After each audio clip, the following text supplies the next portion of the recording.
On everybody, welcome back to another episode of Sloppy Saturdays, and this is another episode yet again where we talk about two quarterbacks. We were talking about Demon Williams. After we just talked about him yesterday entering the transfer portal, we are now talking about him going back to Washington. One of the craziest things I've ever seen somebody go in the transfer portal and go back to the school within a day, but I'm here to explain why that happened. We are also going to talk about Trinidad Chambliss after getting eliminated from the college football playoff yesterday, having an incredible run this season, getting denied 6-year eligibility. Let's get into it all. I know you guys definitely want to hear about these two elite college football quarterbacks and what is going on with them. So yesterday we talked about Demon Williams entering the transfer portal, and we were super excited to see where he could possibly go because I believe this is a great talent in college football. I believe this is a guy that could uplift the program, and if he has the right pieces around him, go on a deep run in the college football playoffs. We were super excited. We were telling you guys all the schools listed for him. We were talking about schools like Miami, Oregon, LSU.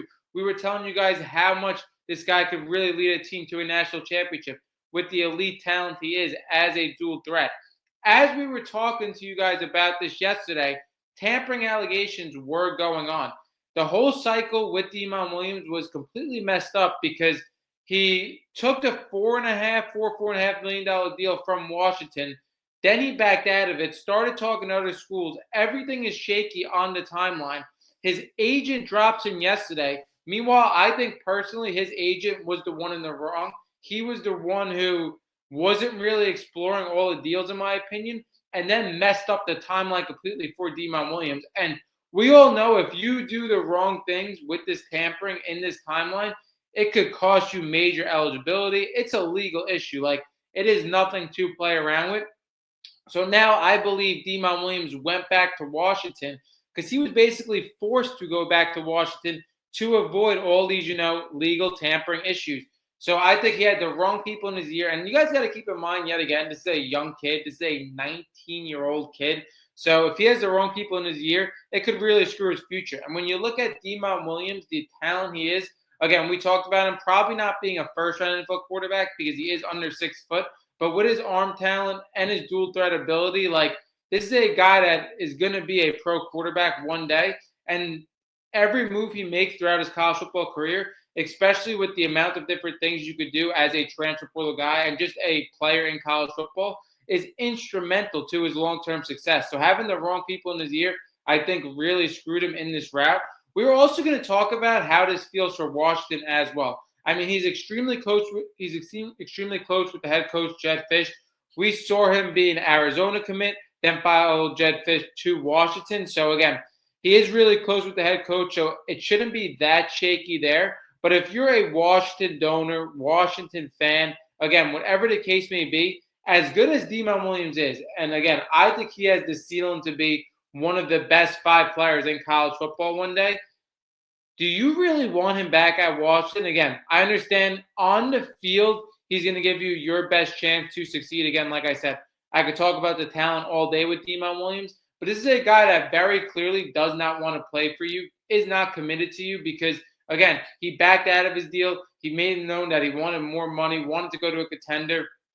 Again, I'm not sure if I'm Washington. I understand that you feel like as a donor, as a program, you got screwed in a sense because with the tampering allegations and when people were coming into the conversations and him backing out, I feel like, again, you don't want to get screwed in the situation. That's why you're making the case necessarily. But do you really want him back? Like, what's the long-term answer to this? Yeah, you have Demon Williams for another year. The guy is an elite talent. He probably doesn't want to play for you, though, and he isn't really that committed to the program. And he's probably going to leave next year as well. So, in my opinion, was all the allegations to screw this young player who had the wrong people in his ear and the wrong timeline and probably should have had a little bit of a better agent to really classify everything that's on the table for his best long-term success. Was it the right move for Washington to really file suit with this tampering and be petty and now have him locked into Washington for another year? I'm not sure I really like all that. Again, Demon Williams, like I said, he's a 19-year-old kid. He is going to have room the next 2 years to join a contender again if he wants to join the transfer portal next year, build up his stock yet again, have another good year at Washington. even though I'm not sure if Washington is going to be better than they were last year, when you look at Denzel Boston entering the NFL, Jonah Coleman being a top back, like I'm not sure they're going to have that type of blue chip talent on their roster next year. But again, my final point with this, like I'm saying, is if you're a Washington donor, if you're part of the Washington program, what is your ultimate goal in filing these tampering allegations? I get it's something you feel like you have to do. I get you feel like in a sense that you got screwed over. But again, this guy doesn't want to play for you. Why wouldn't you, again, in my opinion, look over it a little bit and let him join the program that he wants to join? I understand Demon Williams gives Washington the best chance to win football games, but if he doesn't want to play for you, what is the point? If he's not committed to being a Washington Husky, what is the point necessarily in my eyes? Demon Williams is a guy, like I said, he has the talent to be one of the best 5 players in college football. He's a guy that I think in his future for sure, because I do think he will be staying at least 4 years in college football, that he's going to join a big program one day and really be contending in the college football playoffs. Again, with a guy at his height, his stature, his weight, I think it's best for him to stay long-term in college football. But also as an NFL prospect, a guy that can be an NFL prospect, I think it's important that he now gets the right people in his ear. We're also going to talk about Trinidad Chambliss now. Trinidad Chambliss coming off an amazing college football playoff run. Even though they got eliminated yesterday, I do really think he played a great game. I don't want to get into that game too much, as I'm going to have its own designated episode going over the semifinals. But I do want to talk about Trinidad Chambliss not getting granted this 6 year of eligibility, how much of a tough spot it does put Ole Miss in, how much I think, again, it might actually be better off for him based on this quarterback class. We're going to talk about it all. So Trinidad Chambliss doesn't get granted the 6 year of eligibility. For me personally, I don't think it's as big of a deal for him necessarily, because I think if he enters the NFL draft, I think he's going in a quarterback class that's only going to benefit him. I don't know if he stays another year, how much it could dramatically increase his stock. Right now, I believe teams will take a shot at Trinidad Chambliss in the second round, and maybe even possibly just because of how unknown the quarterbacks are after Fernando Mendoza and Dante Moore. I guess Ty Simpson will be the next guy up. But Trinidad Chambliss in a QB-needy NFL, maybe it has like a Jackson Dart type of stock where a team trades back into the end of the first round to grab him as well. Again, I think it's probably going to be second round though for Trinidad Chambliss. I understand him wanting to go back into college football at his size, at his weight, and again, with his resume in college football really only being this year in a big program in Division I. I think he wanted to put more on paper for sure. Like, I think there's a lot of unknown right now with Trinidad Chambliss. For me personally, I believe in him more than I think a lot of other people do. Just because, again, he played in the SEC. He had 2 losses this season. He had a ton of incredible games against NFL talent. Like, I've seen what I've needed to see from Trinidad Chambliss. But I think the thing for him in his camp and for the development, like I think he does want to put a little bit more on tape because, again, this was a guy that played multiple years in Division II football, and he didn't really necessarily play a full season as he came in late. But I think it could be a really good thing for Trinidad Chambliss to go into the NFL because when you talk about long-term success, like, yeah, Trinidad Chambliss could 100% get a $5 million deal from Ole Miss right now if the eligibility, if the appeal goes through and he's allowed to stay in college football. Sure, he could get that $5 million. And maybe depending on when he's drafted, it could be just the same amount or more than he would be getting in the NFL. But that's just immediately effective for 1 year.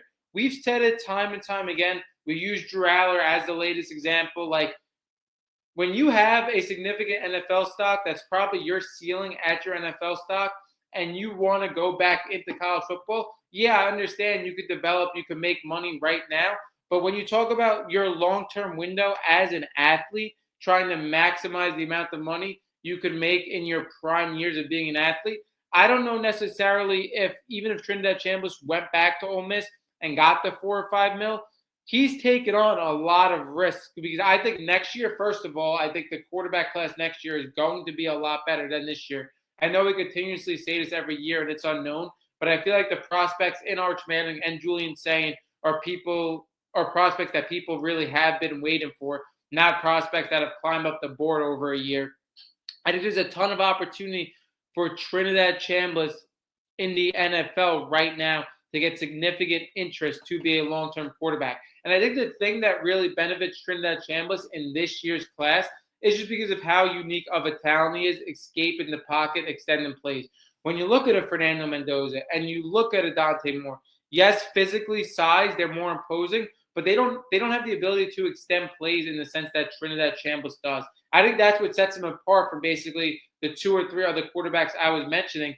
His ability to escape the pocket and extend plays, I think, will only benefit him in this QB class that I think is kind of weak. And then when you look, again, do you trust a Fernando Mendoza? Do you trust a Dante Moore with a top 3 pick?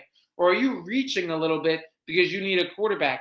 Maybe a team, again, that needs a quarterback that's picking in the top 5, top 10, passes on the quarterback, gets that elite talent at another position, climb backs in the first round and drafts him in the second round. That might be a better option for some teams. So again, I don't mind people staying in college football because I love it for the sport. But I think for Trinidad Chambliss, again, the iron can't be hotter for you. It might not be the worst move getting this eligibility denied and going to the NFL in a weak quarterback class where teams can really look at you as a guy that could potentially be their franchise quarterback one day. The problem I have with Trinidad Chambliss eligibility being denied for a 6th year is what are you doing if you are NCAA football? I get it. The NCAA committee is really just based on right and wrong, what they believe to be right and wrong. But I feel like they have to change their mindset on what's going to grow the sport, decisions that will grow the sport. For a guy like Trinidad Chambliss, I understand 6th year is a lot to ask for, but we've seen eligibility get extended before into 6th, 7th years. For a guy like Trinidad Chambliss that you could argue was the most exciting player in college football this year, potentially coming back to college football and wanting to come back to college football, if you're the committee, why would you deny that? Trinidad Chambliss coming back to college football only grows more eyes on the sport. What everybody's seen this year from this young, exciting player, and the story of him is phenomenal. You want to deny him? Like, you're just denying things that grow the sport. And we talk about this time and time again with the committee. Same thing with JMU and Tulane getting into the college football playoffs instead of a Texas and Notre Dame based on the format. You are doing what you believe is right and wrong and not what's going to grow the sport. And this sport has so much potential. Again, when you look at the 2 Ole Miss games against Georgia and against Miami last night, those games were phenomenal. Those games are going to gain eyes with the exciting plays of the quarterbacks, gain more eyes to the game of college football. I just think the NCAA right now is holding their head up high, saying this is right, this is wrong, and not really doing what's going to be best to grow the sport. And then when you also talk about, too, from a money standpoint, Trinidad Chambliss getting for a 6th year of eligibility just grows more revenue for the sport. Again, if you would have put in Notre Dame and Texas, like I mentioned before, that would have grown more eyes, but grown more revenue, grow more viewers. When you look at the JMU Oregon game, when you look at the Tulane Ole Miss game, games were unwatchable. So the NCAA committee got to stop going on what they think is completely right and completely wrong, and they got to focus more on how they could grow the sport. Trinidad Chambliss, if he would have got the 6th year of eligibility, completely would have grown the sport. The last thing I do want to discuss with this Trinidad Chambliss thing is how it affects Ole Miss. I think it affects Ole Miss a ton. I talked about time and time again how unfortunate it was for a guy in Simmons, a highly touted guy, that he got hurt and Trinidad Chambliss took the job running. Again, it was great for the sport. I like Trinidad Chambliss. He definitely deserves it. But 2 things could be true at the same time. And Austin Simmons really did get screwed in this sense because he backed up Jackson Dart for 2 years, was waiting for his time, got hurt right away, never was able to get back in. He transfers now to Mizzou. Now you're trying to appeal this for Trinidad Chambliss. And I think this could really screw Ole Miss's quarterback situation, especially when you have one of your best players, Kawan Lacey, just commit back to the program for next year. And again, with all the coaching stuff, everything around Ole Miss, I think it's important to get stability at the quarterback position. And I don't know what Ole Miss is going to do, if they're going to explore other options right now, if they're going to sit and wait for the appeal. But the way college football is set up, and it's another thing that has to be fixed with the transfer portal, it makes the offseason and the playoffs all in the same time. Again, that has to be fixed.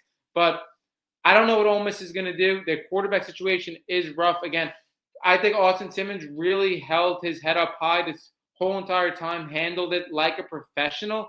But again, there was no way he was going to come back to Ole Miss after not starting for them for 3 years. And now you could sit here and wait on Trinidad Chambliss, who, again, they're going to appeal. I don't think it's going to go through. I think Trinidad Chambliss is going to have to look towards the NFL. But you got to start looking for quarterbacks right now because This transfer portal cycle is going to completely blow you by with quarterbacks. It is super hot right now. Everybody's looking for a quarterback. There's a ton of talent.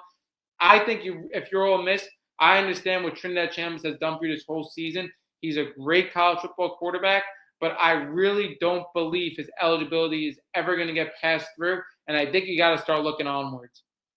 That wraps up this episode between Demont Williams and Trinidad Chambliss.